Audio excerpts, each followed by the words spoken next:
240만 명. 지난 4년 동안 스스로 내 집 마련의 티켓을 찢어버린 사람들의 숫자입니다.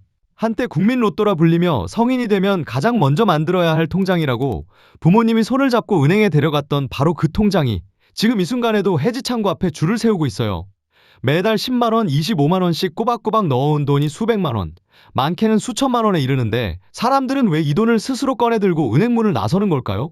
당첨만 되면 인생이 바뀐다던 그 약속은 대체 어디로 간 건지, 오늘 이 이야기를 끝까지 듣고 나면 당신의 통장을 바라보는 눈이 완전히 달라질 겁니다. 이야기를 시작하기 전에 잠깐 시간을 내서 구독과 좋아요, 알림 설정을 부탁드립니다. 시청자님들의 응원이 이야기를 전하는 데 큰 힘이 됩니다. 2022년 6월 청약통장 가입자 수는 2,859만 명을 찍었습니다. 대한민국 성인 인구의 절반이 넘는 사람들이 이 통장 하나에 내 집 마련의 꿈을 걸어두고 있었다는 뜻이죠. 그로부터 4년이 채 지나지 않은 지금 그 숫자는 2,605만 명까지 쪼그라들었어요. 무려 240만 명이 스스로 이 티켓을 찢어버린 겁니다. 올해 1월부터 3월까지 석 달 동안만 91만 명이 해지 창구를 찾았고 그중 10명 가운데 6명은 서울과 수도권에 사는 사람들이었어요. 꿈이 가장 간절한 곳에서 가장 먼저 포기가 터져 나온 겁니다. 한때 이 통장은 부모님이 자녀에게 물려주는 유산 같은 것이었습니다. 20살 생일에 은행에 끌려가다시피 해서 만든 그 통장, 나중에 고마워할 거다라는 말과 함께 시작된 그 약속이 지금 대한민국 곳곳의 은행 창구에서 파기되고 있어요. 그런데 더 충격적인 건 이 사람들이 충동적으로 통장을 깬 게 아니라는 사실입니다. 2030 세대의 연간 해지 건수가 158만 건에 달해요. 이건 청년 4명 중 1명꼴로 매년 청약시장을 등지고 있다는 뜻이에요. 분양가가 시세를 역전하고 당첨돼도 현금 수억 원이 없으면 계약조차 못하는 구조 속에서 사람들은 깨달아버린 거예요. 이건 로또가 아니라 당첨번호가 처음부터 정해져 있는 게임이었다는 걸. 정답지를 가진 사람만 시험을 치를 수 있는 시스템에 매달 응시료를 내고 있었다는 걸요. 수도권 아파트 분양가가 하늘을 뚫고 있는 지금 240만 명의 이탈은 단순한 해지가 아닙니다. 이건 국가가 약속한 주거 사다리에 대한 집단적 불신의 선언이에요. 매달 월급이 들어오면 자동이체로 빠져나가는 돈들이 있죠.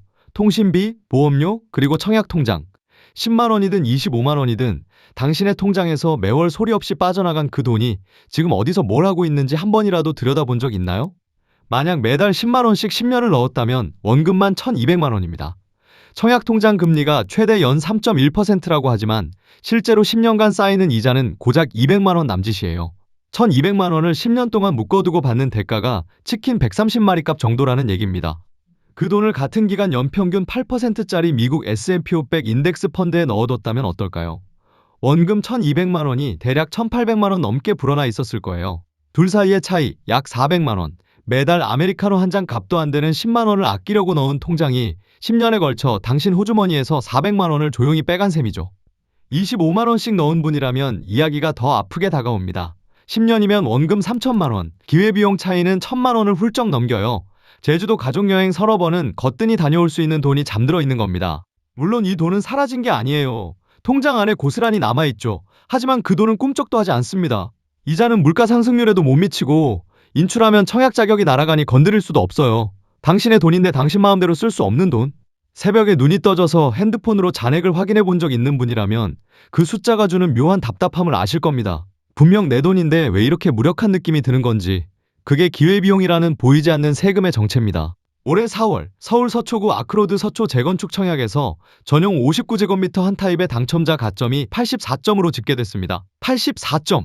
이 숫자가 뭘 의미하는지 풀어보면 입이 벌어져요. 무주택 기간 15년 이상, 청약통장 가입 기간 15년 이상, 그리고 본인을 제외한 부양가족이 6명 이상인 7인 가구. 이 세 가지 조건을 전부 채워야만 도달할 수 있는 이론상의 최고점, 사실상 인간이 만들 수 있는 가장 완벽한 청약 스펙입니다. 15년 넘게 집 한 채 없이 버텨야 하고, 가족이 7명이어야 하고, 통장도 15년 이상 유지해야 해요. 대한민국에서 이 조건을 동시에 충족하는 사람이 과연 몇이나 될까요? 그런데 이 단지의 1순위 경쟁률이 1,099대 1이었어요. 역대 서울 민간 아파트 최고 기록입니다. 32,973명이 달려들어 30가구를 두고 싸웠어요. 바늘구멍이라는 표현조차 과한 게, 바늘구멍은 최소한 실을 꿰면 통과할 수 있잖아요. 여기는 실 자체의 규격이 정해져 있고 그 규격에 맞는 실은 대한민국 전체의 손가락으로 꼽을 만큼밖에 없습니다. 며칠 뒤 분양한 OTL 반포에서는 전용 59제곱미터의 당첨 가점 두 자리가 모두 84점 만점으로 채워졌어요. 만점 통장 2개가 겨우 13평짜리 소형 아파트를 차지한 거예요. 7인 가족이 방 2개, 욕실 하나인 13평에 들어가서 2년 동안 실거주를 해야 합니다. 가점제라는 시스템이 만들어낸 기괴한 풍경이죠. 당신이 30대 초반의 일인 가구이거나 신혼부부라면 가점은 기껏해야 30점대에서 40점대입니다. 84점은커녕 70점에도 한참 못 미치는 점수로는 서울 핵심지 청약 당첨권에 발끝조차 닿을 수 없어요. 게임에 참여는 할 수 있지만 이길 수 있는 카드가 처음부터 패에 없는 셈이죠. 매달 꼬박꼬박 돈을 넣어도 당신에게 돌아오는 건 당첨이 아니라 미당첨 문자 한 줄뿐입니다. 서울에서 직장생활 4년 차인 29살 김 씨는 지난해 청약 통장을 해지했습니다. 통장에 잠들어 있던 수백만 원을 들고 곧장 증권 앱을 열었어요. 그가 산 건 미국 반도체 기업 엔비디아 주식이었습니다. 당첨될지 안 될지 모를 복권에 돈을 묶어두느니 차라리 세계에서 가장 빠르게 성장하는 기업의 지분을 한 주라도 더 사겠다는 판단이었죠. 김 씨만의 이야기가 아닙니다. 청약 통장을 깨고 나온 돈이 향하는 곳은 뚜렷해요. 엔비디아, 테슬라, 애플 같은 글로벌 기술주, 그리고 S&P 500이나 나스닥 100을 추종하는 ETF, 은행 창구에서 해지 서류에 도장을 찍는 손이 증권사 앱에서 매수 버튼을 누르기까지 걸리는 시간은 채 하루도 안 됩니다. 이 흐름에는 묘한 쾌감이 있어요. 국가가 설계한 주거 사다리를 스스로 걷어차고 자기 손으로 자본시장에 뛰어드는 결단. 수십 년을 기다려도 떨어질지 모를 열매 대신 직접 나무를 심겠다는 선언 같은 것이죠. 실제로 이 선택이 숫자로도 증명되고 있어서 더 매력적입니다. 청약통장 최대금리 3.1%가 물가 상승률에도 못 미치는 사이 미국 S&P 500 지수는 지난 10년간 연평균 10% 이상의 수익률을 기록했어요. 만약 500만 원을 청약통장에서 꺼내 S&P 500 ETF에 넣어뒀다면 3년 뒤 그 돈은 대략 665만 원이 되어 있을 겁니다. 같은 돈을 청약통장에 그대로 뒀다면 이자를 합쳐봐야 547만 원 정도예요. 차이가 118만 원. 치킨으로 치면 50마리가 넘는 돈이 갈라지는 겁니다. 물론 주식시장은 오를 수도 내릴 수도 있어요. 하지만 이 세대가 계산하는 방식은 다릅니다. 당첨 확률 1099분의 1짜리 복권과 장기적으로 우상향해온 글로벌 시장 사이에서 어디에 돈을 두는 게 합리적인지를 본능적으로 감지한 거예요. 통장을 깬 그들의 눈빛에는 포기 대신 전략이 담겨 있었습니다. 여기서 한 가지 질문을 던져볼게요. 만약 기적적으로 청약에 당첨됐다고 칩시다. 그럼 끝인 걸까요? 축하받으며 열쇠를 건네받고 새 아파트 거실에 서서 한강을 바라보는 그 장면이 현실이 되는 걸까요? 결론부터 말하면 당첨은 끝이 아니라 또 다른 지옥의 시작입니다. 올해 3월 기준 서울 민간 아파트 3.3제곱미터당 평균 분양가가 5,489만 원을 찍었어요.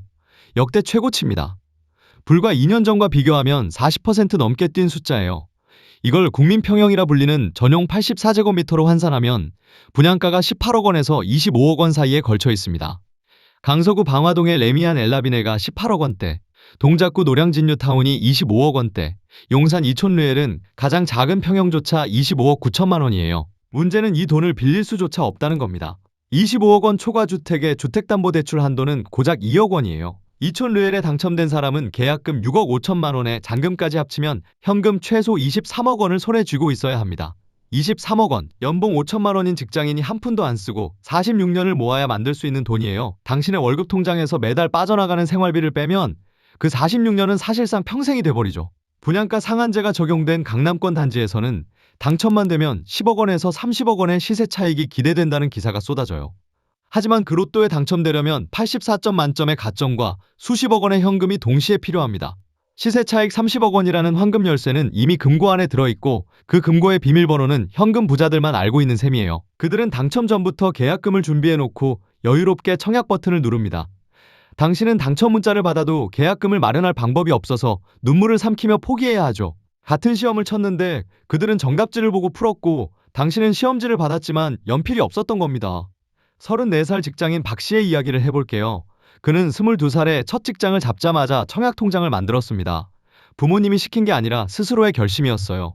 월급이 빠듯해도 매달 10만 원은 무조건 넣었고 나중에 여유가 생기자 25만 원으로 올렸습니다.